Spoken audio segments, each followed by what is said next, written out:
S বছর is অর্থ হয়। Hello everyone, welcome back to my another new video. আজকে আমরা সঙ্গে সঙ্গে ভোকাবুলারি শিখব। Now let's start. মিস্টার জনাব, স্যার জনাব।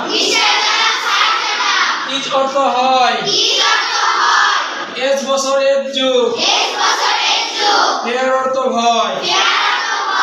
মিস্টার জনাব, স্যার জনাব। ইজ অর্থ হয়। এস বছর এস যুগ। এর অর্থ হয়।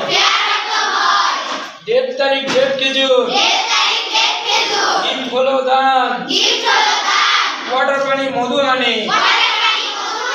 মেডেল অর্থ পান। ডেট তারিখ ডেট খেজুর। গিফট হলো দান। ওয়াটার পানি মধু আনে। মেডেল অর্থ পান। Thank you.